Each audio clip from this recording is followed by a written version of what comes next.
저를 꾸짖어 주시고 문재인 안석수도 비교할 수 없이 작은 국민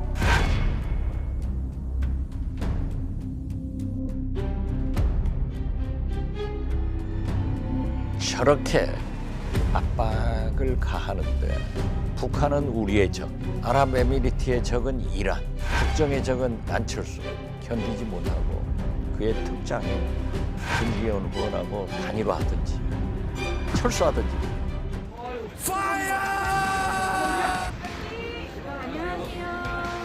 지난 4.7 재보궐선거 때 제 모든 것을 바쳐가지고 우리 야당이 이기면서 정권 교체의 기반이 마련이 되었고, 그리고 또 우리가 제가 윤석열 대통령님과 함께 후보 단일화를 통해 가지고 정권 교체에 일조를 했지 않습니까? 저는 그걸로 해서 제 생각을 증명했다고 생각합니다. 이거 던질하시라고 보고 있는데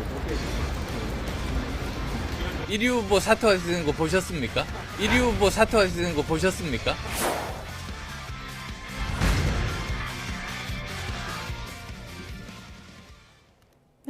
이번엔 어떤 선택을 할까요? 이번엔 중꺾마, 중도에 꺾이지 않는 마음으로 끝까지 갈까요? 어떻게 보십니까? 지금 현재 상황으로는 끝까지 갈 것 같습니다. 안철수 의원 입장에서 만약 지금 중도 사퇴를 했을 경우에 본인의 정치적인 어떤 미래랄까요? 이런 부분이 상당히 제한을 받을 수 있어요. 본인은 대선을 앞두고 지금 뛰고 있는 거잖아요. 그래서 이번에 만약 중도 하차를 하게 되면 그렇지 않아도 여러 번 지금 우리가 화면에 앞에 화면도 봤지 않습니까? 단일화하면서 계속 본인은 물러났거든요. 본인이 나서가지고 한 것보다는 단일화한 게 훨씬 많아요. 이런 부분들이 너무 각인이 되게 되면 또다시 대선 나온다 한들 국민들 입장에서 저분은 또 중도에 포기하고 단일화하실 분 이런 이미지가 생기는 거거든요. 그래서 이번만큼은 아마 끝까지 완주하지 않을 그렇게 전망이 됩니다. 네, 어떻게 생각하십니까, 김병미 위원님? 당연히 끝까지 갈 수밖에 없는 구도겠죠. 또 안철수 후보가 나왔기 때문에 전당대회 흥행이 분명히 있었고요. 저는 안철수 후보가 마지막까지 가서 2등을 하더라도 굉장히 값진 성과를 거두는 거라고 확신합니다. 안철수 후보가 국민의힘에 통합하고 안착하게 된 지가 이제 불과 1년여가 되지 않습니다. 근데 잘 아시고 있는 것처럼 10년 정도 되는 기간 동안 안철수 후보의 정치에서 중도표들에 대한 호소할 수 있는 측면들이 있습니다만 결국은 국민의힘이라고 하는 이 집권당의 큰 힘 속에서 후보가 되지 않고서는 본인도 대통령 후보로 나서서 성공할 수 없다는 아마 생각이 들 거거든요. 근데 여기에서 만약 당원 100% 투표에서 굉장히 흥미로운 경쟁을 펼치면서 2등이라고 하는 값진 성과를 거머쥐게 된다면 앞으로 있게 되는 국민의힘의 대통령 선거로 가는 가도 속에서 안철수 후보가 큰 힘을 받을 수밖에 없을 겁니다. 그래서 김기현 후보 측에서 자꾸 얘기하게 되는 게 나는 대통령 선거에 나서지 않겠다. 안정적인 관리를 하고 대통령 후보로 가시는 분들은 또 받침을 하겠다 이런 얘기를 하고 있는 거여서 저는 김기현 후보와 안철수 후보가 뜨거운 경쟁을 하지만 그렇게 마지막 순간까지 치열하게 서로를 끌어내리는 선거보다 얼마든지 윈윈할 수 있는 좋은 선거의 구도로 갈 수 있는 측면들도 있다고 생각합니다. 네. 1위 후보가 사퇴하는 거 맞냐? 안철수 후보가 어제 자신만만하게 얘기를 했는데 이 여론조사는 조금 양상이 다릅니다. 여론조사 오늘 나온 거 좀 보여주시죠. 지금 뭐 지지율이 좀 요동치고 있는 것 같은데요. 이번 여론조사에서는요, 김기현 후보가 45.3%로 다자대결에서 안철수 후보보다 상당히 좀 높은 그런 수치를 기록한 것을 확인할 수 있습니다. 양자를 보실까요? 양자에서도 김기현 후보가 상당히 높게 나왔습니다. 52.6%. 이 결과 그대로라면 결선을 안 가는 거죠. 예를 들어서 이렇게 나오면. 지금 뭐 김기현 후보의 상승세라고 볼 수 있을 것 같은데 물론 다른 여론조사도 봐야겠지만요. 요인을 어떻게 볼 수 있을까요? 일단은 보수 지지층들에 대한 결집 현상들이 나타나게 될 텐데 여기서 눈길을 끄게 되는 건 중간에 나왔던 천하람 변호사의 등장입니다. 천 변호사가 이 여론조사에서 한 8% 가까운 표를 갖고 가게 되는데 그럼 그 표는 김기현 후보의 표를 가져가는 게 아니라 자연스럽게 안철수 후보의 표를 끌어당길 수밖에 없는 것 아닙니까? 더군다나 천하람 변호사가 내고 있는 메시지가 좀 너무 거칠고 또 기존에 있었던 국민의힘 지지층들, 정당 당원들이 받아들이기에는 좀 너무 나가도 과격하게 메시지를 내는 것 아니냐라고 하는 측면들이 존재할 겁니다. 그럼 자연스럽게 안정적으로 당이 더 이상 분열하지 않고 좀 튼튼하게 정권과 함께 나아갈 수 있는 기대를 갖고 있는 국민들 입장에서는 그래도 김기현 후보로 다시금 결집해야 되겠는 것 아니냐라고 하는 마음이 모일 수 있는 것이거든요. 그래서 그 두 가지 효과, 결국 이준석 전 대표와 함께하고 있는 사람들의 등장으로 인해서 다시금 분열의 양상으로 전해지고 있는 것들에 대한 보수 진영에 대한 결집 효과, 그리고 안철수 후보에 대한 표심이 한쪽으로 다 가져가게 되는 것들에 대한 분산 효과, 두 가지가 동시에 나타나고 있는 거라 생각합니다. 네. 이게 한참 이른바 윤한연대 논란이 계속되던 지난 6일, 7일 어제 그저께 이 여론조사 결과인데 여기서 15%포인트 차이나 네. 이렇게 벌어졌다. 이건 좀 주목해봐야 되는 양상 아닙니까? 그렇죠. 그러니까 이 하나의 여론조사만 보면 이제 지금 말씀하신 것을 주목해 봐야 되는 거는 맞는 것 같고요. 다만 이제 다른 비슷한 시기에 진행된 여론조사 결과들이 약간 다른 결과들이 나온 부분도 있고 오차범위 내에 있는 부분도 예. 있기 때문에 이 하나의 여론조사만 가지고서 절대적이다 이렇게 얘기할 수는 없을 거라고 봐요. 다만 상승세는 있는 것 같습니다. 김기현 후보의 상승세는 있는 것 같고 그것이 두 가지가 저는 연관이 돼 있다고 보는데요. 서류 심사에서 대체적으로 소위 이제 유튜버를 하시는 분들이란지 또는 뭐 이런 분들이 이제 탈락을 했잖아요. 강신업 변호사도 지금 예. 탈락을 했고 이런 부분도 어느 정도 영향을 미쳤다고 생각해요. 그러니까 강신업 변호사 같은 경우에 두 분, 안철수, 김기현 두 분의 후보 중에 어떤 표를 가져갈까라고 생각한다면 대체적으로 김기현 후보의 표를 많이 분산시키는 역할을 할 거라고 봅니다. 근데 그런 강신업 변호사는 탈락을 했고 거기에 천하람 변호사는 새로 들어왔어요. 근데 그 표를 어느 표를 가져가겠습니까? 안철수 표를 가져갈 수밖에 없어요.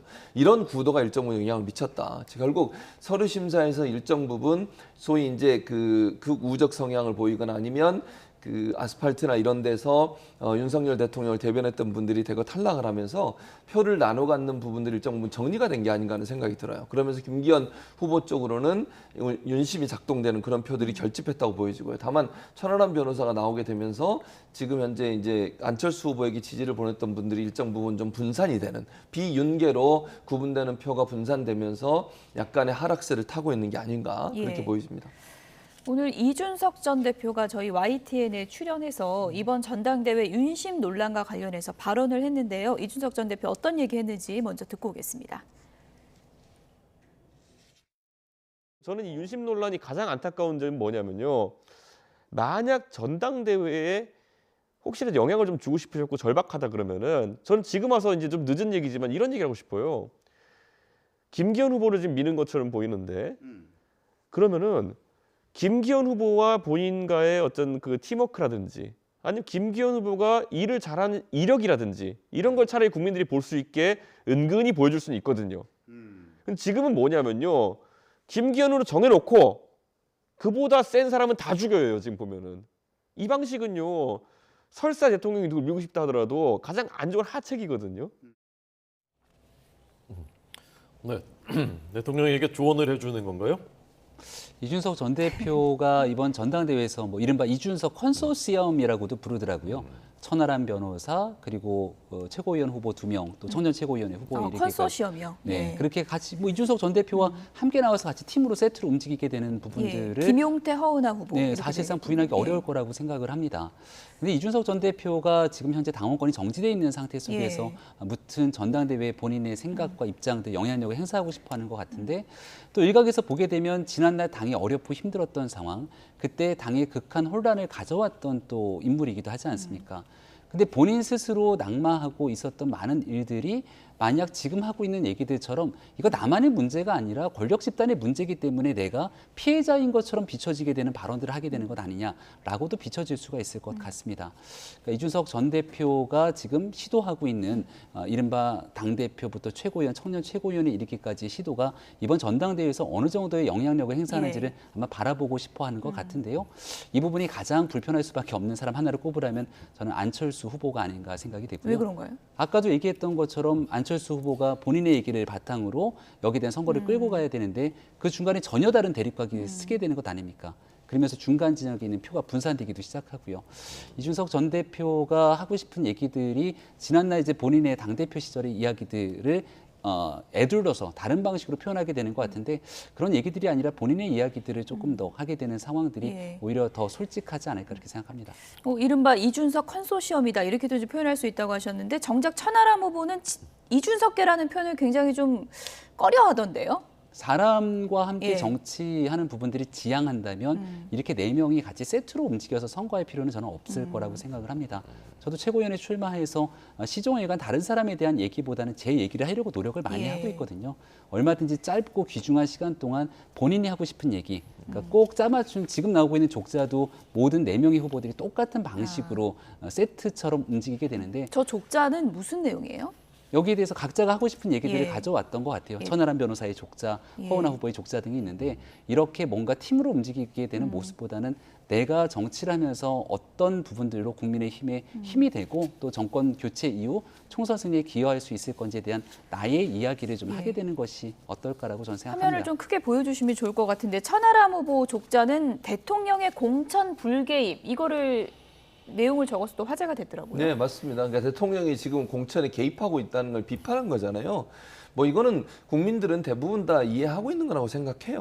뭐 대통령실 아니라고 얘기하지만 또 대통령께서는 그렇게 얘기했다고 전해지고 있지 않습니까? 당비를 내가 얼마를 내는데 그 정도 얘기를 할 수 있는 거 아니냐 얘기하시는 건데 대통령은 최고 권력을 갖고 계신 분이고 공천 과정이나 아니면 이렇게 대표 선거 과정에서 중립을 지키는 게 대단히 중요해요. 저는 그렇게 봅니다. 어떤 대통령의 윤심이 어디 실렸다고 하는 게 뭐 뒤로는 나올 수 있고 추측해서 나올 수 있지만 네. 대통령실에 관계된 분들이 정무수석이 휴일날 국회에 와가지고 직접 얘기할 정도면 이거는 누가 봐도 개입한다고 볼 수밖에 없어요. 저런 모습이 저는 더 안 좋을 거라고 생각해요. 김기현 의원한테 무슨 도움이 되겠습니까, 저게. 아무리 국민의힘 지지층이라 하더라도 저런 식으로 대통령실에 적극적으로 나서가지고 개입을 한다고 생각하면 도리어 비윤계를 찍으려는 마음이 더 생길 수도 있어요. 그래서 저는 저런 식으로 하는 건 맞지 않다.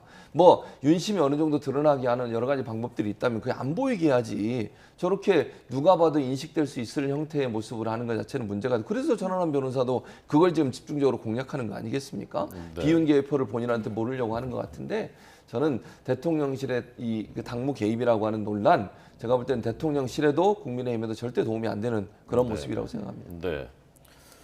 지금 전해진 소식은 이제 오늘 이상민 행정안전부 장관에 대한 탄핵 소추안 예. 오늘 국회 본회의에서 표결할 것이라는 것은 오후에 할 것이라는 것은 이제 알려져 있었던 것인데 오늘 이제 예정된 대정부 질문을 한 뒤에 이 탄핵안을 표결한다. 그러니까 아마도 오후 늦게 뭐 4시, 5시 이후가 되지 않을까 싶습니다. 이 얘기는 저희가 잠시 뒤에 좀 자세하게 나눠보도록 하고요. 마지막 예 말씀하시죠. 최 교수님, 예. 그 예.